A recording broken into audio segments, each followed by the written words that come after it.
Hello and welcome to Abhipedia. और जो आज हम बात करने वाले हैं, जो टॉपिक रहेगा वो हमारे लिए जो लेबर लॉ में है, minimum wages act, right. MCQ series चल रही है। एमसीक्यू से बात करें, बेसिकली हम रिवाइज कर रहे हैं यहाँ। चलिए आगे बढ़ते हैं। और आगे बढ़ने से पहले मैं आपको बता दूं, जो हमारा पिछला रिजल्ट रहा है that was wonderful. We have given 210 selections, means रफली 50% जो रिजल्ट था वो हमने दिया है, एंड दिस इज मार्वलस। इतना रिजल्ट आना is very difficult because we have team of expert, we have experience in this field. तो वो रिजल्ट हम लेके आते हैं, राइट। और दूसरी चीज जो मैं अनाउंस करूंगा यहाँ पे वो ये है कि जो लोगों ने या जो लेना चाहते हैं, this is the EPFO test series. 100 इसमें टेस्ट हैं।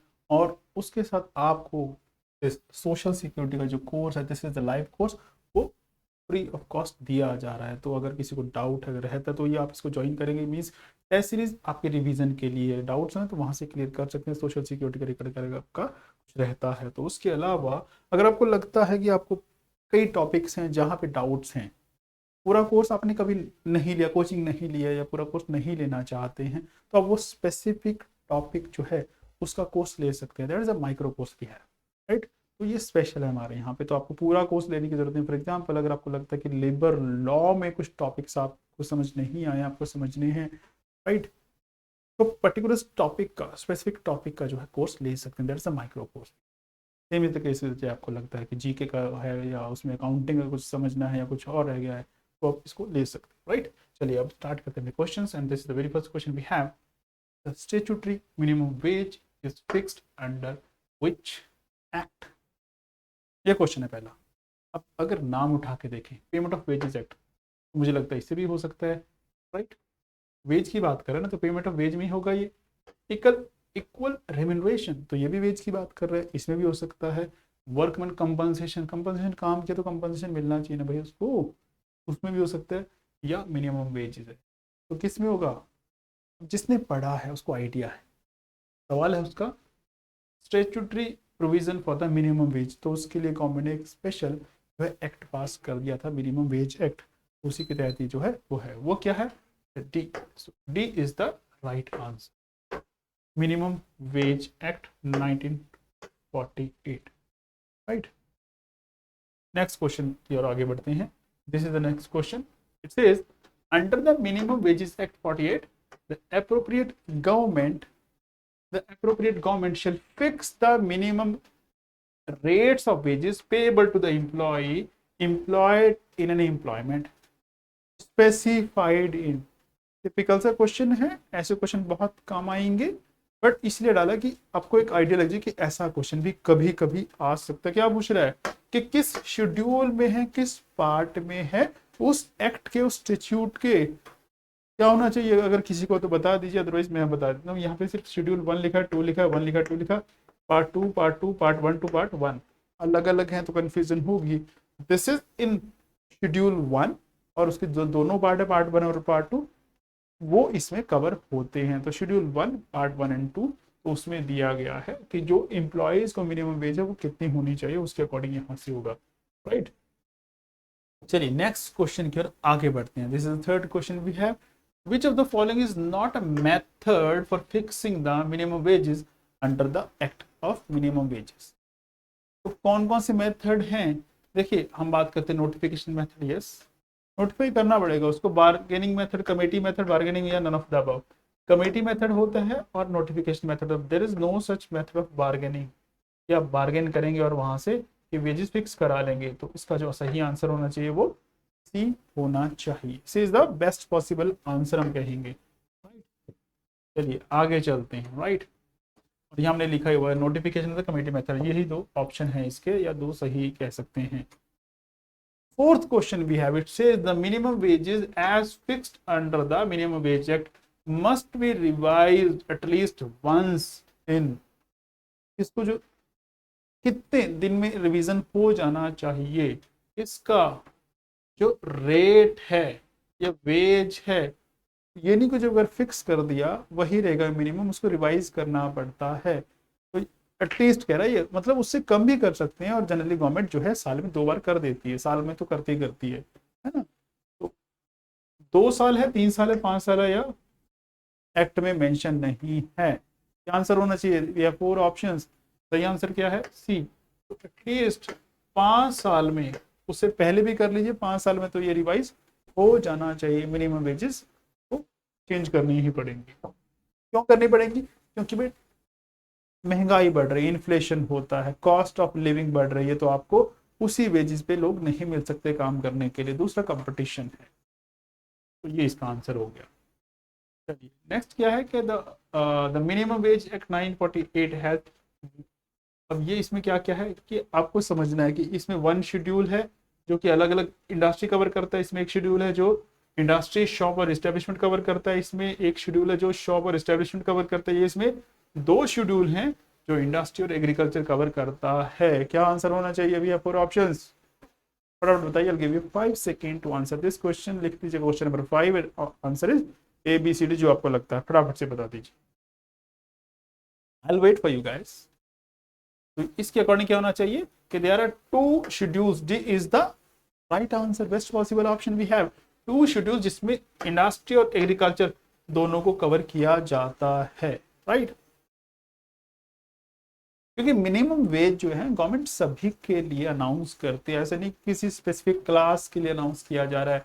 और वहां पे ग्रुपिंग भी ऐसी होती है कि स्किल्ड और नॉन स्किल्ड वर्कर के लिए मिनिमम वेज क्या होगा, और जनरल डिप्टी कमिश्नर करता है, लेबर डिपार्टमेंट करता है, फिर आगे डिप्टी कमिश्नर जो है वो करता है। क्यों? क्योंकि हर सिटी डिस्ट्रिक्ट का ये वेरी करेगा, स्टेट गवर्नमेंट ने कर दिया, वो फर्दर वेरी करेगा। और इसलिए कई लोग इसको डीसी रेट भी बोलते हैं, डिस्ट्रिक्ट्स में ना डीसी रेट बोला जाता है डिपार्टमेंट में। डीसी रेट क्या है? वो बेसिकली वही होता है, मिनिमम वेज रेट होता है। नेक्स्ट क्वेश्चन की ओर आगे बढ़ते हैं। Question number 6, which of the following is not based on the principle of welfare। कि वो एक्ट जो वेलफेयर की बात नहीं करता है। अब ये क्या करें? Mica mines labour welfare fund act, iron और mines labour welfare fund act, minimum wages act and dock worker safety health and welfare act. बड़ा आसान सा सवाल है, हर जगह वेलफेयर वेलफेयर लगा है तो आपको सोचने की जरूरत नहीं है, सारे होंगे। ये भी तो वेलफेयर है। ये बेसिकली क्या है, यहाँ पे वेलफेयर नहीं हो रहा, यहाँ पे तो एक ड्यूटी है, एक ऑब्लिगेशन है जो एम्प्लॉयर पूरी कर रहा है, काम करवा रहा है, उससे उसको पैसे दे रहा है। So this is not a welfare act और welfare scheme. So C is the best possible option. C पे लगा देंगे, सी सही होगा इसका आंसर। नेक्स्ट क्वेश्चन क्या है हमारे पास? Which of the following legislation apply to the unorganised sector workers in India. कौन सा जो एक्ट है वो अनऑर्गेनाइज जो वर्कर्स हैं, सेक्टर अनऑर्गेनाइज सेक्टर के जो वर्कर्स उन पे लगता है? Minimum wages act, child labour act, contract labour, या सारे लगते हैं?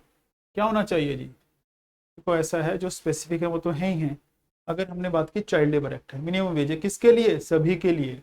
सभी का मतलब रैंडम है, किसी भी काम करवाओगे तो उतना तो आपको देना ही पड़ेगा, वो अलग बात है। क्योंकि कंट्रोल करना बहुत मुश्किल है, इंप्लीमेंट कराना एक्ट को बहुत मुश्किल है, इसलिए हमें लगता है कि शायद ना लगता, बट ये सभी पे लगते हैं, चाहे मिनिमम वेज है चाहे चाइल्ड लेबर एक्ट है। क्योंकि अगर आप कहीं भी काम करवाते हो अनऑर्गेनाइज सेक्टर में, ढाबे पे काम करवाते हो किसी बच्चे से, वो क्या इट्स एन ऑफेंस, या करवा सकते हैं क्योंकि वो एक्ट उस पर लग रहा है। कितने पैसे देने? अगर किसी को एम्प्लॉय करोगे ढाबे पे, जितना मिनिमम वेज होगी उतना मिनिमम देना पड़ेगा। अदरवाइज अगर वो कोर्ट चला गया, लेबर कोर्ट चला गया, तो इट्स एन ऑफेंस, पनिशेबल है, पिनल ऑफेंस है भाई ये। D is the right answer. यहाँ पे आसान क्वेश्चन था ये तो। नेक्स्ट क्वेश्चन पे चलते हैं। क्या कह रहा है नेक्स्ट क्वेश्चन?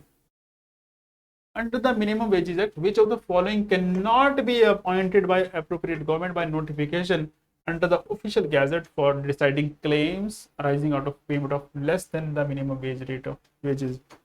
कि अगर कोई उसे कम वेज रेट देता है और ऐसा कोई क्लेम अराइज हुआ तो जो डिसाइड करेगा कौन करेगा? ये सवाल क्या कि कौन नहीं हो सकता उनमें से जो ये चीजें डिसाइड कर सकता है। मतलब आपको पता होना चाहिए कौन कर सकता है, जो कर सकता है वो पता है, तो जो अलग नाम आ गया वो नहीं करेगा। अब ये क्या कह रहा है? ऑप्शन क्या हमारे पास? कमिश्नर ऑफ द, या कमिश्नर फॉर वर्कमेंस कंपनसेशन। जो कमिश्नर है लेबर के, वो तो इसमें हमेशा इन्वॉल्व रहेंगे। Any officer of the central government exercising function as the labour commissioner, ये भी आ गया, राइट। वहां भी कमिश्नर किसी को दिया लेबर कमिश्नर, वो वैसे आ गया। Officer of the state government not below the rank of labour commissioner, ये भी लेबर कमिश्नर की बात कर रहा है। Any officer not less than the rank of district magistrate. तो जो ये है option D, this is the right answer, ये नहीं होगा, राइट।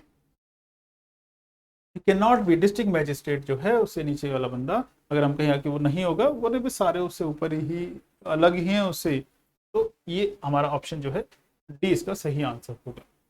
नेक्स्ट क्वेश्चन की ओर आगे बढ़ते हैं। What are the methods mentioned in section 5 of the minimum wages act 1948 for fixation revision of the minimum wages. जब फिक्स करते हैं, रिवाइज करते हैं मिनिमम वेजेस को, जो मेथड है वो क्या है? कमेटी मेथड है, नोटिफिकेशन मेथड है, वोटिंग मेथड है, या बोथ? कौन सा होना चाहिए? अब यहाँ पे क्या कह रहा है, उसने स्पेसिफाई कर दिया section 5 deals with the notification method, तो इसका जो आंसर है वो बी होगा। दिस इज द बेस्ट, क्योंकि हमने पहले पढ़ा था कि कमेटी मेथड भी है, ये भी, दोनों तो हमें क्या लगेगा, दोनों होने चाहिए, तो यहाँ पे सेक्शन 5 उसने स्पेसिफाई कर दिया, तो ऐसे हमें आइडिया लगाना है, राइट। फिर आता है question number 10। Next question, in order to protect the minimum wages against inflation, the central government has made the provision of variable dearness allowances linked to dash। Obvious है, जब आप रिवाइज करेंगे minimum wage तो किस base पे करेंगे कि जो लिविंग कॉस्ट है बढ़ रही है, क्यों बढ़ रही है? क्योंकि इन्फ्लेशन बढ़ रहा है, तो गवर्नमेंट ने क्या किया कि वहां पे डीए की प्रोविजन लगा दिया, डियरनेस अलाउंस जो है वो दिया जाता है, उसी के बेस पे जो वेजेस बढ़ाई जाती हैं। तो ये डीए किस बेसिस पे, उसका बेस क्या है कि कितना बढ़ाना है? अब ऑप्शन क्या हमारे पास, होलसेल प्राइस इंडेक्स नंबर्स किसके लिए? इंडस्ट्री के वर्कर के लिए। Consumer price index industrial worker के लिए, consumer price index urban consumer के लिए, या होलसेल जो है इंडेक्स वो किसके लिए? कंज्यूमर के लिए, अर्बन का जो कंज्यूमर है। तो किसका होना चाहिए? 4 ऑप्शन है हमारे पास, फटाफट बताइए, कोशिश कीजिए। Question number 10, answer A B C D कौन सा होना चाहिए? Wait for you guys, 10 second में वेट कर लेता हूँ आप लोगों की, हम मुझे बताएंगे।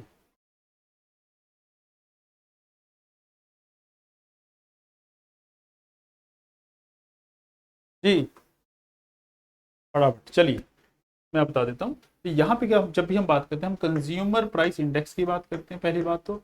अब कौन सा वाला होना चाहिए, क्योंकि जनरली यहाँ पे हम इंडस्ट्री से जोड़ रहे हैं, तो ये यहाँ पे अर्बन कंज्यूमर नहीं होगा, दो ही दिए ना, इंडस्ट्री या अर्बन, तो सीपीआई फॉर इंडस्ट्रियल वर्कर्स। तो सही आंसर क्या होना चाहिए हमारे पास? बी जो है वो सही आंसर होना चाहिए इसका, B is the best possible option we have. चलिए आगे बात करते हैं, यही लिखा है, यस। नेक्स्ट क्वेश्चन क्या है, 11 क्वेश्चन, कि if an employee works on any day on which he was employed for a period less than the requisite number of hours constituting a normal working day, he shall be entitled to receive wages। अब सवाल देखिए क्या कह रहे हैं कि अगर कोई employee, right, he works on any day on which he was employed for a period less than the requisite number of hours, कि जितना वो नॉर्मल काम करता है उससे कम वो काम करता है उस दिन, राइट, तो उसको जो वेजेस मिलेंगी वो किसके अकॉर्डिंग मिलेंगी? फुल नॉर्मल वर्किंग डे, या जितनी देर उसने काम किया, या हाफ के लिए मिलेंगी, या मिलेंगी ही नहीं, यानी कि इनमें से कोई भी नहीं। ऑप्शन गलत हैं सारे। क्या होना चाहिए? ए बी सी डी, फटाफट कमेंट करके बताइए। 4 ऑप्शन है ना हमारे पास, कमेंट करके बताइए फटाफट से क्या होना चाहिए। क्या होना चाहिए? देखो उसने काम किया है, राइट, सवाल पे जाइए और लॉजिक लगाइए, क्योंकि लॉजिक तो ये था, वो जितनी मर्जी देर काम करे, काम कर रहा है ना वो, तो उसको पूरा मिलेगा। he was employed for a period, he was employed but less than the requisite number, उससे उतना ही काम करवाया गया, बाकी बाद में छुट्टी कर दी गई, तो उसको पूरा वेजेस मिलेंगे, कितना? For a full normal working day का उसको पे मिलेगा। सो ए जो है वो हमारा बेस्ट पॉसिबल ऑप्शन हो गया है यहाँ पे, राइट, फुल वर्किंग डे। चलिए नेक्स्ट चलते हैं। To provide guidelines for wage structures in the country, a tripartite committee with the committee on fair wages was constituted on dash। कि कब ये बनाई गई थी? फैक्ट है 1948 में बनाई गई, तो इसका जो सही आंसर होना चाहिए वो 1948, यानी कि बी जो है वो इसका सही आंसर होगा। So B is the best possible option we have. आगे चलते हैं next 13 question, under this act the appropriate governments have the power to notify any employment where dash number of employees are working in schedule of employment to fix rate of minimum wages. अब इस question को समझिए, question को समझिए, easy question है ना। अब ये क्या कह रहा है, सिंपल सा है कि इस एक्ट के तहत गवर्नमेंट के पास क्या पावर है कि अगर कहीं कुछ मिनिमम स्पेसिफाइड जो नंबर वो दिया है उसने कि वो होंगे, है ना, तो वो मिनिमम वेज रेट वहां फिक्स करेगी। तो इसका क्या आंसर है, कितने मिनिमम होने चाहिए, 1000 और more is the right answer. C is the best possible option. अगर 1000 से ज्यादा तो वहां पे गवर्नमेंट क्या कर सकती है, शेड्यूल ऑफ एम्प्लॉयमेंट के तहत वो फिक्स करवा सकती है, कि वो नोटिफाई करवा सकती है, राइट। नेक्स्ट क्वेश्चन की ओर आगे चलते हैं। 14th question we have, which of the following are the responsibilities of the central advisory board। जो सेंट्रल एडवाइजरी बोर्ड है उसका काम क्या, एडवाइस देना। तो यहाँ पे कुछ ऑप्शंस दिए, हमें देखना है। ऑप्शन ए क्या है, advising the central and the state government in matters of the fixation of minimum rates of wages, पहला तो ये हो गया। दूसरा, advising the central and the state government in matters of revision of the minimum wages. Third, coordinate the work of the state advisory boards, state की बात कर रहा है ये। चौथा, ये all of the above, right, all of the above. क्या होना चाहिए, अगर लॉजिक लगाएं आप सारा, देखो देखो यहाँ पे क्या कह रहा है, एडवाइज है किस चीज पे, पहले में कह रहा है वो वेज फिक्स करने के लिए, दूसरा उसको रिवाइज करने के लिए। ऑब्वियस है ना, फिक्स करता है तो रिवाइज भी तो करेगा वही, कब, टाइम टू टाइम रिवाइज नहीं करेगा।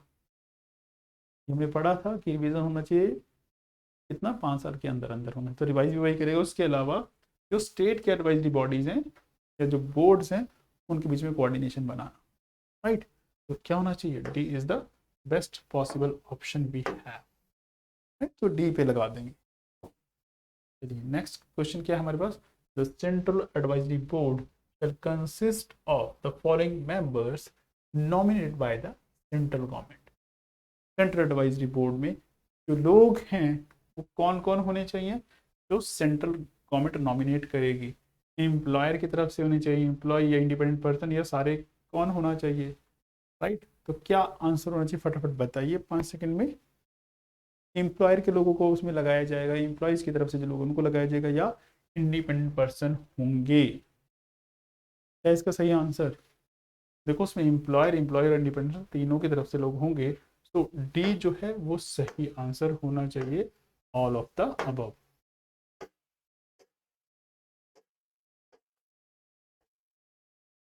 This is the best answer, यहाँ पे द बेस्ट ऑप्शन, राइट